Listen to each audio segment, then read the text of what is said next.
3 মে ছিল আমার বার্থডে। ভিডিওটা পোস্ট করতে একটু লেট হয়ে গেল, তার জন্য সরি। তো দেখো, এটা আমার হাজব্যান্ড আমার জন্য আগের দিন রাত্রে কেকটা তৈরি করছিল।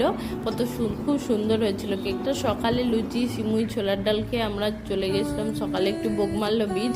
গোয়ার এই বিচটাই আমার এখনো পর্যন্ত খুব সুন্দর লেগেছে। তোমরাও দেখো কত সুন্দর ক্লিন জায়গাটা। আর এই সময় টুরিস্টরাও আসেনি, মে মাস ছিল, গ্রীষ্মকাল ছিল, তাই জন্য বেশ ভিড়ও ছিল না, ফাঁকা ছিল জায়গাটা। মন ভরে অনেক ছবি তুলেছি, অনেক ভিডিও করেছি। আর জলের ঢেউগুলো কত সুন্দর লাগছিল দেখো। আমি জাস্ট জায়গাটাকে উপলব্ধি করছিলাম, অনুভব করছিলাম, এত সুন্দর লেগেছিল আমার বিচটা।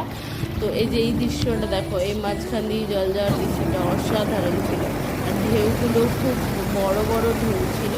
তোমাদের কেমন লাগলো জানিও। তারপর গরমে এসে গামছা পরে আমার জন্য বিরিয়ানি রান্না করতে লেগেছে, কারণ এত গরম ছিল।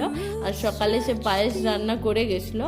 তো বিরিয়ানিটাও খুব ভালো হয়েছিল, তোমাদেরকে অবশ্যই দেখাবো কেমন হয়েছে। এই যে দেখো, আমার জন্য স্যালাড, রায়তা সব বানিয়েছে সে, আমাকে কিছুই করতে দেয়নি সেদিন, একা হাতে সব করেছে। এটাই আমার খুব ভালো লেগেছে। তো এই যে বিরিয়ানিটাও ঝরঝরে আর টেস্টি হয়েছিল, অসাম। এখনও আমি বলি আমার জন্মদিনের মতো বিরিয়ানি আর কেক আমাকে করে দাও, এত সুন্দর হয়েছিল। দেখো কেকটা কত স্পঞ্জি, কত সফট হয়েছে। তারপর খাওয়া দাওয়া করে আমার জন্য এনেছিল আইসক্রিম, আমার জন্য এনেছিল একটা কর্নেটো আইসক্রিম, আর নিজে এনেছিল একটা কাপ আইসক্রিম।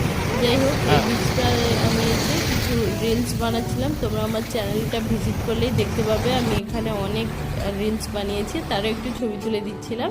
তারপর আমরা একটু জন্মদিনটা আমার সেলিব্রেট করছিলাম, একটু আমি ঢং করে নিচ্ছিলাম। তারপর কেক কাটিং হচ্ছিল। কেকটা ছোটোখাটো সিম্পল আমার বার্থডে ছিল, কেউ থাকেনি বলে, কিন্তু আমার খুব ভালো লেগেছে। তোমাদের কেমন লাগলো অবশ্যই জানিও। তারপর এই যে আমি একটু ওকে কেক খাইয়ে দিলাম, সে আমাকে খাইয়ে দিচ্ছিল। তো তারপর আমরা এই যে বোগমাল্লো বিচ থেকে আসার পর কেমন রোদ গরম ছিল দেখো, শুধু এই জন্যই গামছা পরে বিরিয়ানি করা। তো এসে খেয়ে দিয়ে ঘুমিয়ে আমরা বিকেলে চলে গেছিলাম জোগার্স পার্কে। এটা ছিল একটা ফ্যামিলি পার্ক, বাচ্চারা এখানে খেলাধুলা করছিল, অনেক ফ্যামিলিও ছিল, সবাই হাঁটাহাঁটি করছিল বিকেলের দিকে একটু। পার্কটা অসাধারণ ছিল দেখতে। আর তোমাদের আমার এই ব্লগটা কেমন লাগলো অবশ্যই জানিও। ভালো লাগলে লাইক, শেয়ার, সাবস্ক্রাইব করে দিও। টাটা বাই, আজকের মতো ভালো থেকো, সুস্থ থেকো।